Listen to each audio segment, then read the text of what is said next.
Bonjour à toutes et à tous, bienvenue sur Corbeau News Centrafrique, le CNC, votre fenêtre sur l'actualité brûlante de notre pays. Aujourd'hui, nous allons plonger dans une situation pour le moins chaotique et inquiétante, une nouvelle preuve de l'emprise totale de la milice Wagner et de l'abandon de notre peuple par le dictateur Faustin-Archange Touadéra. Pour décrypter cela avec moi, j'accueille notre talentueux journaliste de terrain, Anselme Mbata.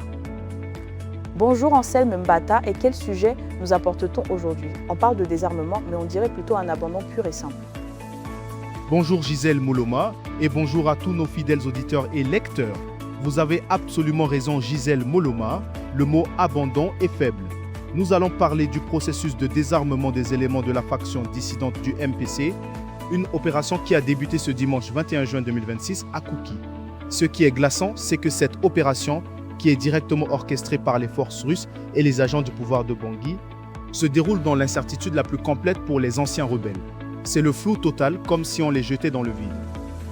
Le flou total, Anselme Mbata. C'est ça la promesse de paix de l'empereur Faustin-Archange Touadéra et de ses mercenaires. On prétend désarmer des hommes, mais on les plonge dans l'incertitude la plus absolue. C'est une méthode digne des pires régimes. C'est exactement ça, Gisèle Moloma. De retour de leur convocation à Bangui auprès du chef des mercenaires russes Dimitri Siti.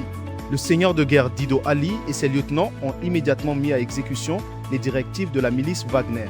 Les opérations de démobilisation ont ainsi démarré à Kouki, une localité située à 60 km de Bossangoa, dans la préfecture de l'Ouham. Pour centraliser le regroupement des troupes, les responsables de l'opération ont réquisitionné l'enceinte de l'école primaire de Kouki, un lieu d'éducation transformé pour l'occasion en centre de désarmement temporaire. Une école transformée en centre de désarmement temporaire, on marche sur la tête, Anselme, et comment se passe ce désarmement? Est-ce que les choses sont faites avec sérieux ou est-ce juste une façade pour Wagner? Gisèle Moloma, la procédure logistique mise en place par les agents venus de Bangui est, je cite, relativement sommaire. Chaque combattant du MPC se présente individuellement avec sa pièce d'armement. Les agents techniques récupèrent le numéro de série du fusil, enregistrent l'identité de l'élément, le prennent en photo et lui délivrent un document officiel attestant de sa démobilisation définitive avant de passer à l'individu suivant. Fin de citation.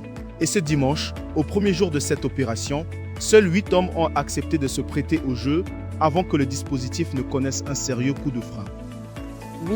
8 hommes seulement et le système grippe déjà, un simple bout de papier censé attester d'une démobilisation définitive pour des hommes qui se retrouvent sans rien, mais c'est une honte Anselme Mbata. L'empereur Faustin-Archange Touadéra et ses acolytes de Wagner pensent-ils que l'on peut traiter des vies humaines avec autant de légèreté? C'est bien le problème Gisèle Moloma. En fin d'après-midi, aux environs de 17h, un vif malentendu a provoqué l'arrêt brutal des opérations. Au moment du passage du 8e combattant, plusieurs éléments du MPC ont commencé à s'interroger à haute voix sur leur avenir immédiat et leurs conditions de prise en charge financière et sociale. Les rebelles ont directement interpellé les agents du désarmement de Bangui en leur demandant des garanties sur leur survie. Sans armes et sans ressources, je cite, comment allaient-ils se nourrir et subvenir aux besoins de leurs proches? Fin de citation. Mais c'est la question la plus légitime du monde, Anselme Mbata. On les dépouille de leurs moyens de subsistance, de leur gagne-pain, même si c'était illégal, et on les laisse sans réponse? Le dictateur Faustin-Archange Touadéra et ses mercenaires russes sont incapables d'apporter la moindre solution sociale. C'est de l'irresponsabilité pure. C'est là toute l'absurdité, Gisèle Moloma. La réponse des officiels de Bangui a été glaciale. Ces derniers ont rétorqué que la gestion sociale et l'accompagnement des démobilisés ne relevaient absolument pas de leurs compétences. Leur unique mission consistant à collecter les armes sur le terrain. Les agents ont renvoyé les plaignants vers les chefs militaires avec qui les accords initiaux avaient été conclus. Face à cette fin de non-recevoir et devant l'impossibilité de dialoguer avec les paramilitaires russes en raison de la barrière de la langue, les combattants ont suspendu le mouvement pour la nuit. La barrière de la langue, mais c'est pathétique. Anselme Mbata. Wagner gère tout, mais ne peut même pas communiquer avec les hommes qu'ils sont censés désarmer. On les envoie au casse-pipe et l'empereur Faustin-Archange Touadéra laisse faire sans broncher. C'est un abandon pur et simple de la part de l'État. C'est bien le sentiment qui domine, Gisèle Moloma. Le désarmement a finalement repris ce lundi matin, toujours dans l'enceinte de l'école primaire de Kouki. Interpellés sur la question de la prise en charge, les mercenaires russes se sont montrés tout aussi intransigeants, déclarant sèchement qu'il fallait d'abord rendre les armes et que la suite se déciderait plus tard. Aucun engagement concret n'a été fourni aux troupes.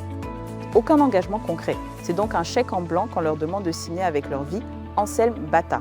Les hommes de Dido Ali doivent se désarmer sur une simple promesse floue. L'empereur Faustin, archange Touadéra, est ici déconnecté de la réalité pour laisser ses mercenaires agir avec une telle froideur. C'est la triste réalité, Gisèle Moloma. Cette situation installe les hommes de Dido Ali dans un flou total. À l'heure actuelle, personne ne sait si ces éléments seront intégrés au sein de l'armée nationale, s'ils seront abandonnés à la vie civile sans aucune aide, ou si Wagner compte récupérer la totalité des armes pour transformer ses recrues en une simple force supplétive locale. Cette opacité rappelle le sort réservé précédemment aux éléments des 3R et de l'UPC, dont certains ont rejoint les rangs réguliers, tandis que d'autres sont restés sous la coupe directe des instructeurs russes.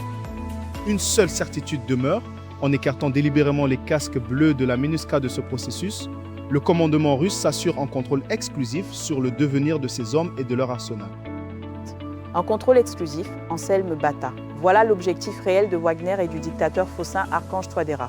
Non pas un désarmement pour la paix, mais un désarmement pour le contrôle total, pour récupérer les armes et soumettre les hommes à leur seule volonté.